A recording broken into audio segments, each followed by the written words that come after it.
मेरे बच्चों, आज हम पाठ 2 आकृतियां और कोण का पेज नंबर 32 से पढ़ना शुरू करेंगे। इसमें एक्टिविटी दी हुई है कागज के हवाई जहाज में कोण। कागज का हवाई जहाज तो आप लोगों को बनाना आता ही होगा। चलिए एक बार फिर से बना लेते हैं।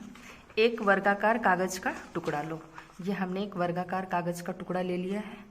इसे आधा मोड़ो और खोलो। ये मैंने आधा मोड़ दिया है और अब इसे खोलना है।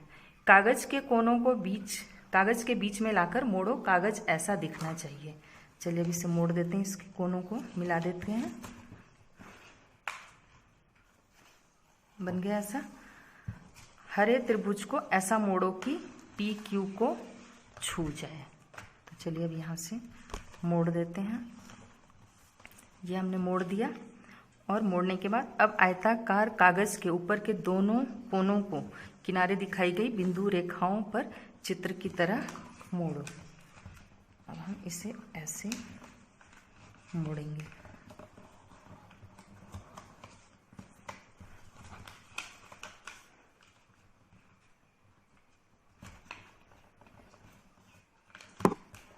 ये मुड़ गया और अब हमें इसको उल्टा करना है।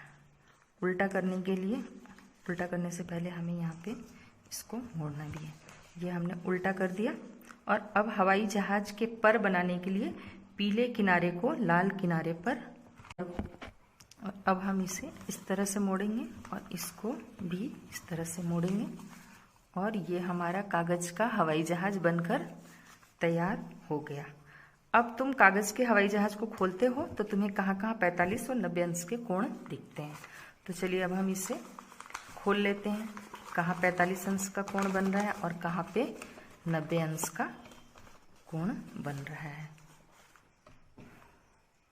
तो देखिए यहाँ पे 45 अंश का कोण बन रहा है, यहाँ भी 45 का बन रहा है, इधर भी 45 अंश का बन रहा है, यहाँ भी 45 अंश का बन रहा है और ये पूरा यहाँ पे 90 अंश का बन रहा है, यहाँ भी 90 अंश का बन रहा है, यहाँ इस कोने पे 90 अंश का बन रहा है, यहाँ पे 90 अंश का बन रहा है।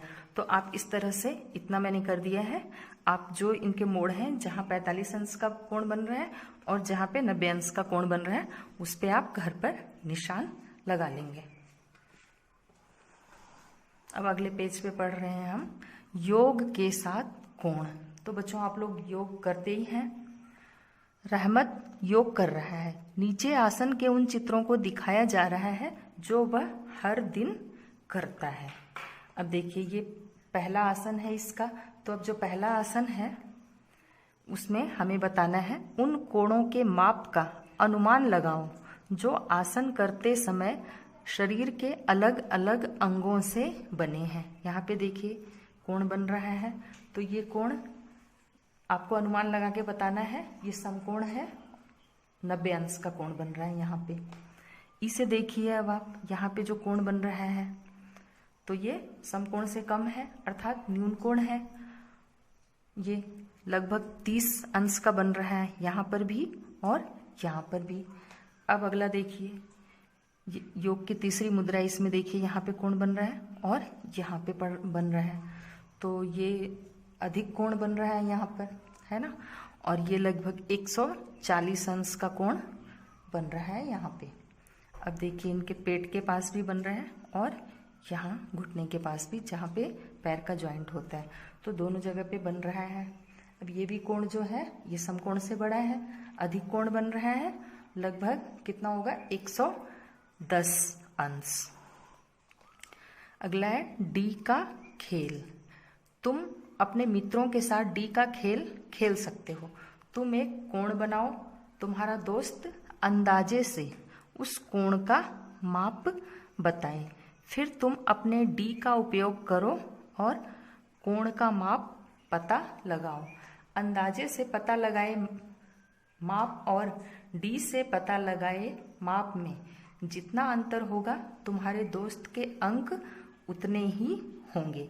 जिसके अंक सबसे कम होंगे वही ये खेल जीतेगा। आओ खेलें। तो कोण बनाना है आप लोगों को कॉपी पे, है ना। कॉपी पे आप लोग कोण बनाएंगे, अनुमान से बना लेंगे, ठीक है। जैसे कॉपी ले लिया और अनुमान से कोण बना लिया, ठीक है। और अनुमान से इस कोण की माप लिख ली। और माप लिखने के बाद आप D, ये है D, ठीक है। तो इससे आप कोण को मापेंगे। मान लीजिए आपने लिख दिया है कि 40 अंश का ये कोण है, और फिर उसके बाद आप इसे नापेंगे। तो ये 40 अंश का ही निकला ये कोण, ठीक है। मान लीजिए एक और कोण आपने बनाया है, इस तरह से एक कोण आपने बनाया और इसे आपने 95 अंश का अनुमान लगाया और फिर इसको नापा इस तरह से कि ये कितने अंश का है। तो देखिए जो कोण है 120 अंश का है। तो 120 में से 95 घटाएंगे और उसे लिखेंगे। अंदाजा जो लगाया वो यहाँ पे लिखना है, और जो मापने के बाद जो सही माप आएगी वो यहाँ पे लिखना है, और उसके बाद अंक देना है। तो यह D तुम्हें अपने ज्यामिति बक्से में मिलेगा। मेरे सिर के मुकुट के कोण को मापो। अब ये जो पक्षी है इसके सिर पे मुकुट है और इसमें भी कोण बन रहा है, तो इसे आप मापेंगे। और आज ये पाठ हमारा समाप्त हो गया है, और कल हम चांदे की सहायता से, ठीक है, आपको कोण बनाना और कोण को मापना सिखाएंगे।